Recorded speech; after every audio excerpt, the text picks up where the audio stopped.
One of the biggest questions in sports, could a player in the past, in their prime, how would they stack up against a current player in their prime?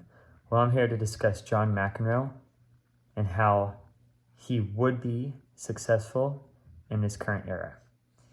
Okay? So the first reason why I have for this is back in 2004, there was the Wembley tournament.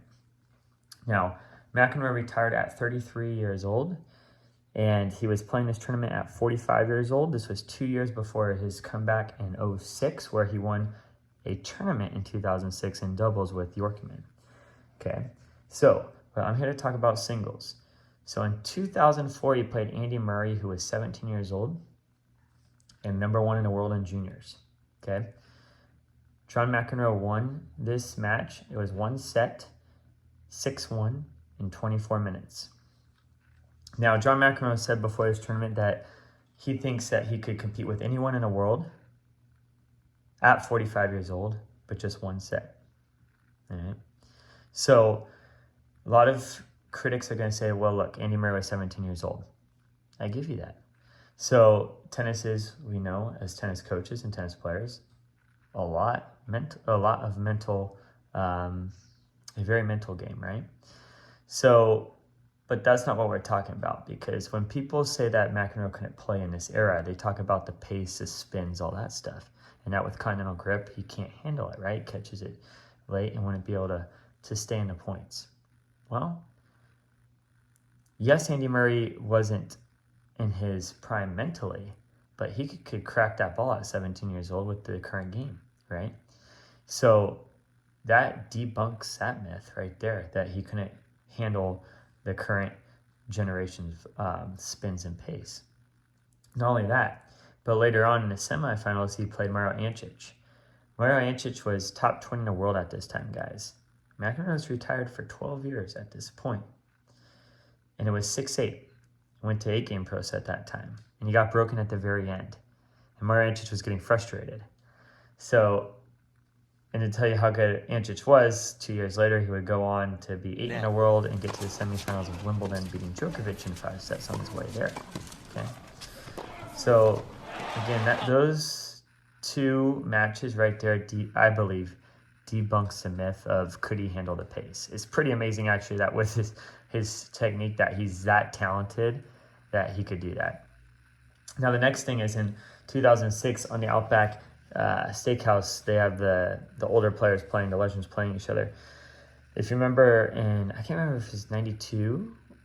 Gosh, I can't remember. But he might have retired in 93, but I'm not sure. He played Jim Courier, and he got destroyed by Jim Courier. In 2006, I have some clips here.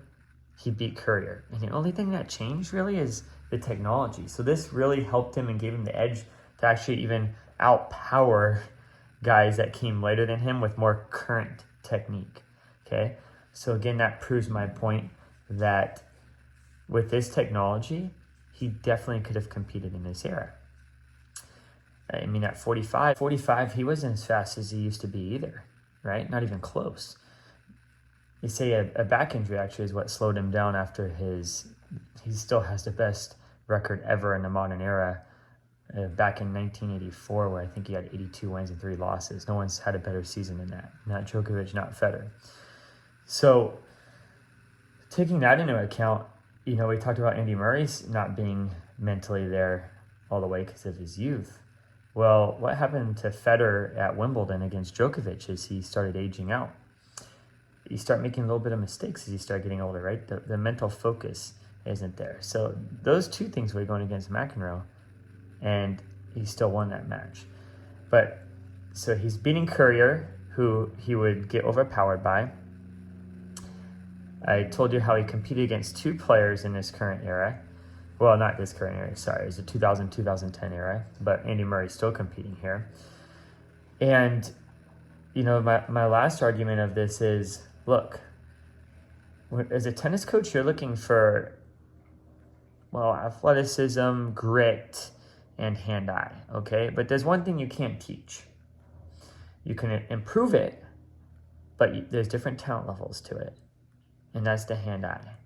And McEnroe's hand-eye is second to none. That's why he's so great at volleys. That's why with his grip, he could compete against that faster ball that people say he couldn't, okay? So now think about this. If you take him with his speed, his hand-eye, and which is his talent, and you put him in today's game in training like Alcaraz and Federer did, no doubt he'd be able to compete in this era. No doubt.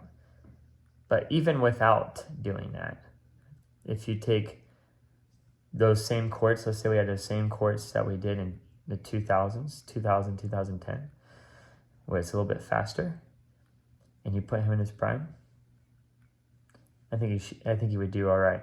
I'd say top 10 in the world. All right. Now, haters are gonna say no, but that's why I make this video anyways. I liked a little bit of controversy. Till next time, guys.